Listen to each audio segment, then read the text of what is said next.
Today we're gonna share with you what shocked us. How do you say it? Come on, Ju, help me out. Culture shocks. Yeah. You're listening to. Jom Sembang, Malaysia. So right, I always find that in today's world with internet and everything, right, you would think that culture shock is something that would be minimized. Because you watch so many movies and everything, you roughly think that you know lah. You think you're a global citizen. Yeah. Because you feel like, I should know about other culture because I read about it, I watch a documentary about it and You everything else. see reels from everywhere. Yeah, correct. So when you actually go like, travel, you don't think you will get a culture shock. Okay. Or don't think lah, as in very minimal lah. If you do that's lah. why it's called a shock. Correct. So when I went to Melbourne, Uh-huh. last week I told you I went to Melbourne, right? Yeah. I thought, how culture shock can it be? Because I went to London, I didn't experience much culture shock. But then having said that, it was because I was living, the bunch of people were local lah, so we travel and you around. stay in a hotel, right? Yeah, so not much of a culture shock. So when I went to Melbourne, I saw another Western country, like, how bad can it be lah? Yeah. So that was when I got most of my culture shocks. Okay. Like what? Like what? So for example, the first family I lived with was a local Australian family. Mm-hmm. So I arrived around, I remember after lunchtime, maybe like 3 o'clock or 2 something. And then after like a 8-hour flight or something like that. Or was it, 8-hour flight. So they got me from the airport. I remember, so I was tired lah after like a 10-hour travel kind of thing or 10 to 12 hour kind of travel thing.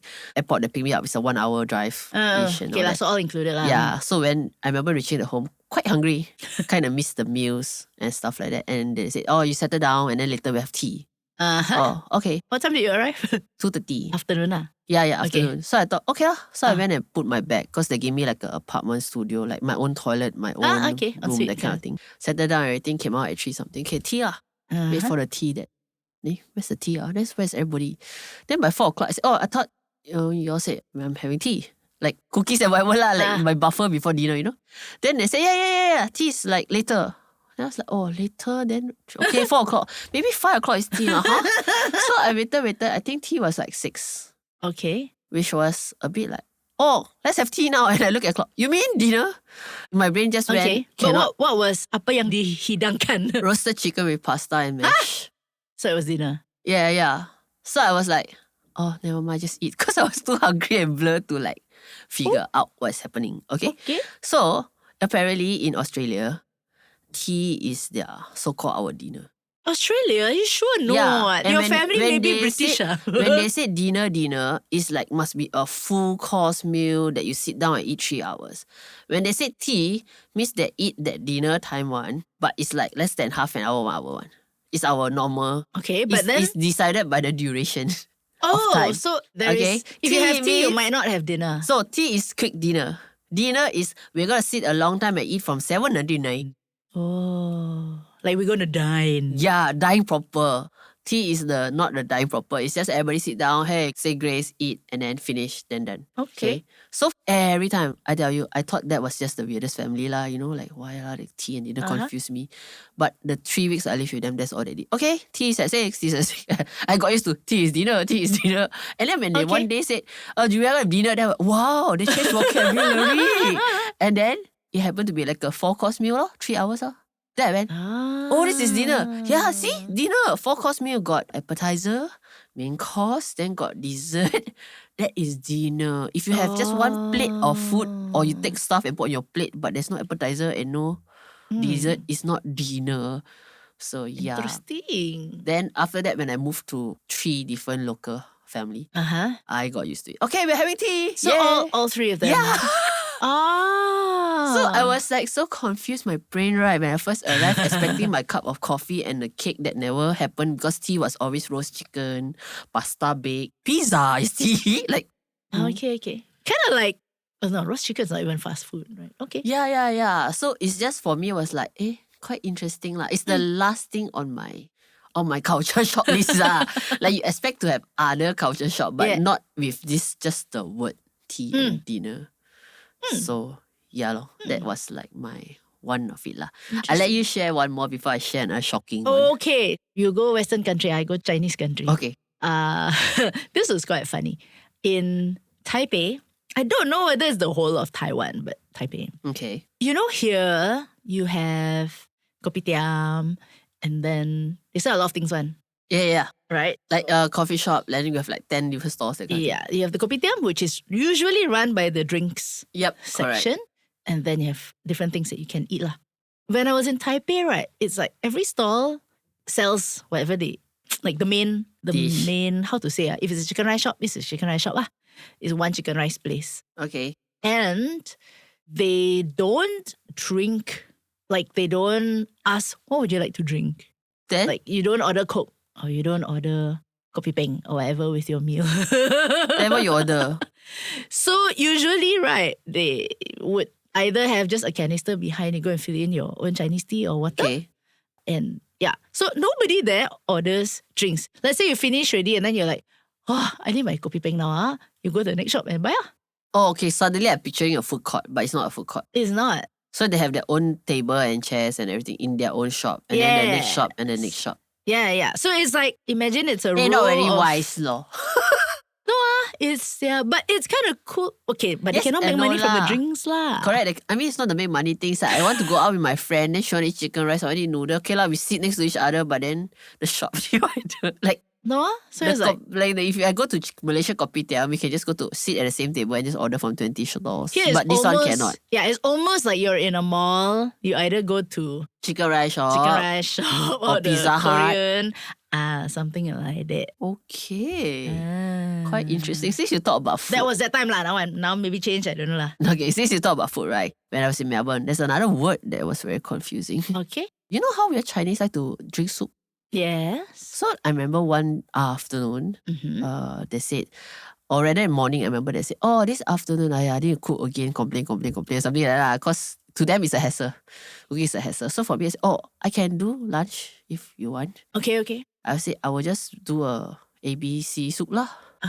Like, So wow, ABC. They were like, What's oh, that? Gina is cooking, yay!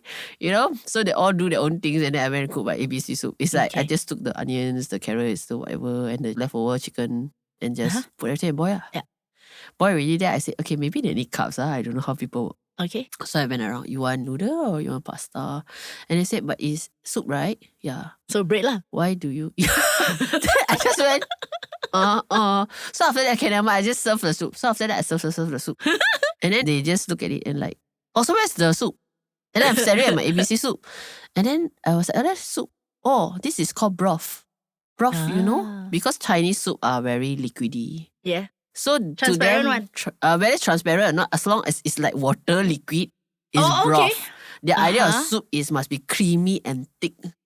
Oh, So they were okay, like cream expecting of a- mushroom, Correct. cream of chicken, whatever. So they were expecting some cream of something, and here I give you them a bowl of water. And they went broth. what did they eat it with? The Then they're first like, culture was that lah. Then after that, I said, oh, we can easily just put pasta if you need carbs and whatever. But because they were trying to eat light anyway, so I said, like lah. Then the second culture shock was, there's bones in the soup. Then I was thinking, oh, we okay. always boil with chicken bones, ma. yeah. Then they said, are we supposed to remove the bones ourselves? Then I just didn't know how to respond. Then I was like, in Asia or Malaysia, we actually sometimes clean the bone as we drink the soup lah. Yeah. Or something. Then he said, oh, here it's very rude to serve bone in the soup. So I was like, very rude lah. I served them a bunch of bones. You're like, It's soup please lah. give me back all your bones. I will remove the bones and I'll have them for myself. Correct. So they were very, very clear. They tell me broth and soup lah. Ah. Which I was confused. Now, for example, the other word is porridge. We are having porridge for breakfast. Okay, what's in mind? Porridge lah. The rice cooked long one. Correct, lah. right? Porridge lah. I went out, it was oatmeals. Oh. And then they said, you can put honey in your porridge if you want. Because that was before I see the porridge. I was like, honey in my porridge? Yeah. And then we can put strawberries. Strawberries in my porridge. So when I saw the Oatmeal cereal. porridge. Yeah, they call it oatmeal porridge. Oatmeal porridge. And it's thick, like thick porridge, like our porridge like that. And they put all things sweet on it. What lah. would we call it? We just call it oatmeal lah. Yeah. Overnight meal lor. Overnight oats lah now. But yeah, that Oatmeal was with like hot water the lah, thing that I yeah. realized I could never eat was oatmeal porridge. I just remember staring at it, I just couldn't with their marmite. I just went, okay, I will just make myself 2 slices of bread. But I think it is an Aussie thing because my Chinese friends from Malacca who have moved there Also do that. eat the oats with a lot of fruits lah. So Yeah, so that's quite, lah. So there's quite a few lah. Because I stay quite long with each family, 2 to 3 weeks, right? So I try to help out where I can. So there was Okay. the other time I volunteered to do lunch. They were like, oh, let's see if Gina going to serve us bones again. And what I did was, okay, I did fried rice. And then the kid really finished that. They all had like double rice or four. Okay, And then the okay. mother said, tomorrow, Gina, you must teach me fried rice. And I Okay. went, I don't know how to teach, but okay. And then, and then I went there. So okay, what do you need to prepare? I don't know. I will know when I look at the fridge. Like, fried rice is supposed to be leftover thing, ma. So when I cook that, It's like I go was buy cooking things from with the the fridge. leftover, right? So after that, I said I will just like, Then she was quite serious. The whole family gathered to watch me teach them fried rice. And they had paper and they said, okay, how much rice? Whatever leftover rice, Yeah. Then It's they not like were you're going like, to go shopping for fried correct. rice. Then they just went, means this size, whatever. See this pot like that. Okay, then they write half a pot of rice, and then they say, okay, what you put inside? They open the fridge. Oh, yesterday leftover spinach. Chuck inside. They say, what's the measurement? I just chuck whatever that was Whatever's leftover left lah. inside. So their brain just went. There's no recipe for fried rice. But the kids really love it. The 9-year-old boy really loved the fried rice. He said, Mom, I can do fried rice every day because Gina said just throw whatever. I don't have to think. So apparently after I left, he did fried rice once a week. With clear the fridge whatever lah. there was. And the mom Nice. was like, good, now the fridge is cleared. But initially she was annoyed that there was no measurement. Right, because you cannot write the recipe lah. Correct. She's like, how much oil? You just put and see the colour lor. If you have, if you're putting in a chicken that has the sauce, then you won't put so much oil. Her brain just cannot. Her brain just went, huh? But lah, to think that they are very specific in their recipe. How many cups, how many spoons is like. Ours is like, agak lah. Yeah, agak. There is no such thing as agak. And that to them is cannot. The culture shockness is tak boleh. Okay. Yeah. Maybe after a break, I share with you one of the culture shock that my host shared with me. Okay, and I will share with you something I made them realize about their own culture. Okay.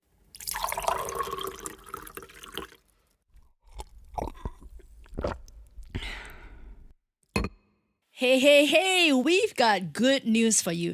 There are a few empty slots in our advertisement breaks. So if you'd like to become a sponsor, drop us an email at jomsembangmalaysia@gmail.com or text us at 016-696-0546.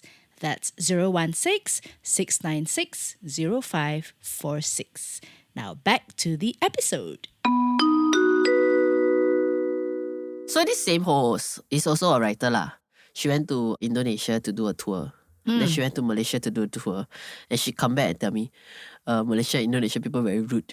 And I went, But then Gina, you're not rude. What? Why Then I just went, what made you say that? Then she said, you see, if I finish a session, a sharing session, then I'm waiting to talk to someone. Then let's say I'm waiting to talk to A. And then I'm waiting, B will come and talk to A suddenly, then I potong, cut my queue. And then C will come and talk to. Then I find myself standing there waiting, 100 people keep cutting my queue and talking. Or if I'm talking to A and then someone come and you all don't line up to talk one hall.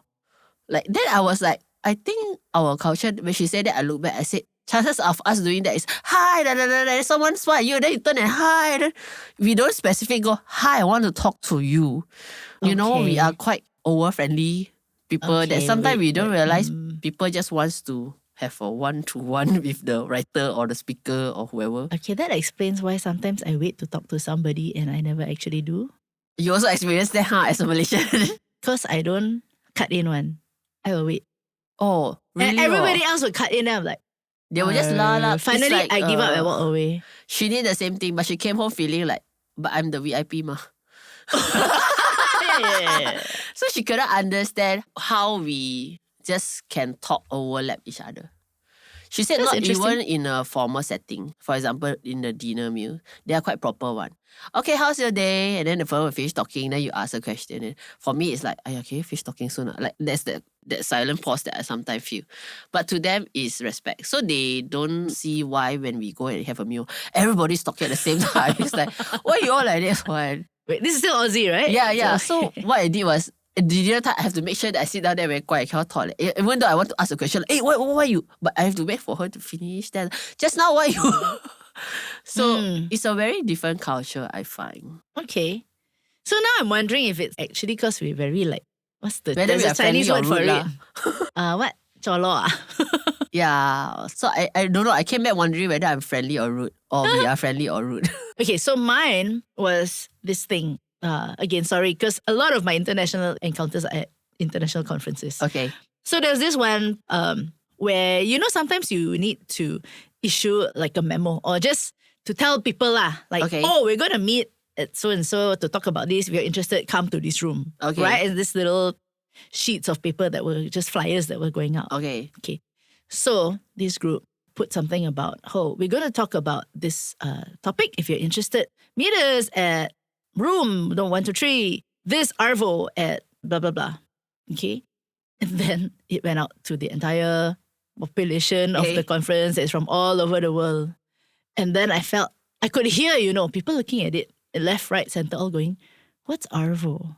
What is RO? What's Arvo? What's Arvo? What's Arvo? Everyone's like, what's Arvo? So because I knew what Arvo is actually short for afternoon. Oh. But the Aussies had no clue that Arvo was an Australian word. It's like mozzie, right? Mosquito. Brekkie is breakfast.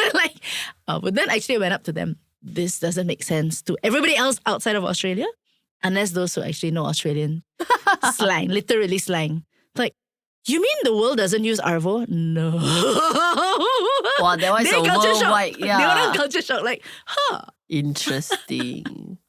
Okay, I keep one last culture shock that will be the biggest one to end the episode. So I just want to ask you, what other things do you have to share? I cannot think at the moment. Got Malaysian one not? I don't know. Huh. Then have I shared you this one? Okay, This one okay, is quite okay. a culture shock. So back to Melbourne, because that was my only solo trip. Okay, all right. And I don't really go to other countries so far. So what is it? London, Singapore, Bali, Indonesia. That's it. Okay. So the first thing I realized, I always thank God they give me my own unit, my own room with my toilet the first time, the first house that I went. Because I realized all toilets have no lock. No I didn't lock. realize that. And I remember, okay, so I arrived on a Saturday, and then Sunday they go church, and then I'm supposed to join them for church. Then I said, I am a bit jet lagged lah. Okay. The moment they left the house, I could hear them. I was like, safe. Now I can take shower. Because I couldn't I just wanted to go to use the toilet. Also, I feel like somebody opens the door. yeah. And then it's not that the toilet is like tight like us, the toilet was like, wow, this is a bathtub. Like it looks like a room kind of toilet, and then the door is just sliding door. I feel very insecure just going to pee. Okay, can you imagine my need to shower? I just cannot. So I remember the first time was like that. Then I didn't really ask them about it because there seems to be quite normal lah. Like they seem to know someone is in there, even though it was quietly someone is in there. Or they once in a while you can hear them accidentally bumping each other. Like, open the toilet. I say, oh, you're in there. But do sorry, they close knock? that. Or No leh. That's why I felt very insecure. I remember the whole first 24 hours, like, wow, this toilet business a bit stressful lah.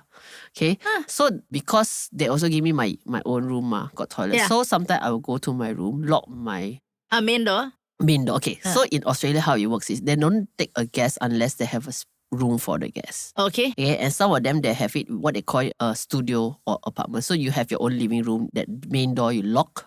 Okay. And then in the main living room, you go to your bedroom and then go to the toilet. Okay. So that was the room I had. So I locked my living room door because my bedroom door also got no lock.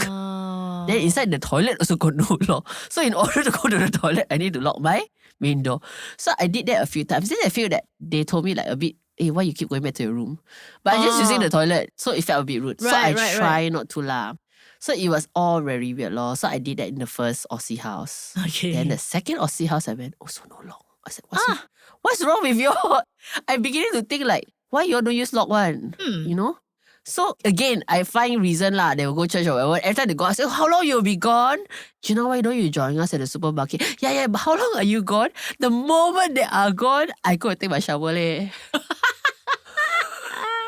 And then It'd be quite fun if they were listening into your and then podcast right now. there's no lock. And then it reached a point where after that I sat down with my pen pal. I said, sorry to say it's not that I'm antisocial, not want to go out with you. I'm just taking opportunities to take showers. Then she's like, but you can take shower anytime. But people might walk into me because I really feel like when I'm peeing, people walk into me. Then she's like, you see Gina, actually I never realized this. Most of us don't have lock. It's because you're family. You can see each other. Okay. Okay, so we have a guest. We forgot lah, got guest. We cannot see each other lah. Okay, so normally if you have a guest house, we might have done a lot. But in a normal Aussie house, Yeah. the concept is we are our family. You're supposed to respect each other's space, see each other go in and out, whatever, and don't have a lock. Just in case anything happens, people can save you and stuff like that. So I went and was like, can you imagine the first 6 weeks I was living with local people? I was like, why they all don't lock toilet? Why? And so many times they bump each other. So the third house I stayed was a Malaysian house. Got Wow, lock. Got lock. It literally shows you the whole culture shock of that. Do you think it's more of a trust-distrust thing? I don't know. Maybe they're used to seeing each other's body thing. I don't know. To them, it's not a big deal. To us, Okay. is for example, if let's say your father walked into you changing, it's a big deal. To them, it's like, oh, sorry. I don't know. It's not a. It's not a. Wow, I just saw something. Like that shouldn't have happened. To them, it's not. Don't have that shouldn't happen. It's like Yeah, it's a more open culture lah. correct. But yeah, so that is one thing you will know lah. If you go to Melbourne hotel, you will definitely have lock lah. But if you live in the culture, you get this whole, must wait for them to leave the house so I can shower in peace. And then keep my ears listening to see whether they come back or not. And if they come back, I better dress up soon, Yeah. It's just, You reminded me of one more candle. Come. Also Australia. Because I talk about the trust-distrusting house. Hey, no, we have nothing against Australia. It just happened to be right there. Yeah. We've got very good friends in Australia. Okay, so we were talking about election procedures. Okay. And so how does it work in Malaysia? Because they have this, ours is first past the post. They have different system lah. Okay, that was quite interesting. I just went, Yeah. huh? Yeah. It's got this whole thing, like you really have to have majority voting for you kind of thing. So then, so how does it work in Malaysia? So I said, actually, well, first past the post. But if you ask how we actually do the voting, it's very simple lah. You just go to the voting poll, you bring your IC, and then they will call your name and they will strike off and say, okay, so and so IC number or what. Correct. And they then go, ink your finger. yeah. And then they go, but why do you have to bring your IC? Like, we don't need to bring IC. And We just I go think there. they don't Hi, have. I'm Juwita. This is and my then name. they don't even go. They My- just mail off also. No, well, but you can go there and this is my name and this is my address. Then I said, what if somebody goes and votes on your behalf for a party that you don't want to vote for? And then I Yeah, said, the eyes was like that. who Is that even possible? else would want to vote on behalf of you? It's like, it's illegal. I mean, if you don't vote, you cannot fine. Yeah. Of course, they didn't say in those words. So why would anybody go and vote and use your name and not use their own name? And I'm like, okay, I should just shut up now before I incriminate paint my an ugly country. picture of our country. But that level of trust. If Yeah, you're yeah. so and so and this is your address, then yeah lah. No identification at all. I was Nobody's like, going to steal somebody else's correct. vote lah. ours need to ink our fingers so Itu that we saya don't vote culture shock 3 leh. times. But it's quite amazing, that level of honesty though. Yeah. It's just like, wow. If it happens in Malaysia, that would be the day lah. We are merdeka. Slowly. Sorry lah. Anyway, those are some of the culture shocks that we have experienced. Maybe you have heard of them. Maybe you have not. Just make sure that I'm having dinner and not tea. If those are things that you need to kind of know when you go out lah, I feel. Yeah. And if you have any other culture shock story, feel free to share with us. Yep, we'd love to hear it. Jom Sembang Malaysia is hosted by two Malaysians who are passionate about Malaysian stuff. Stay tuned every week for a brand new Sembang session with Juwita Suito and Gina Yap Layung. Today's episode is recorded at Studio 2105. Remember to click like and subscribe for the brand new episode next week.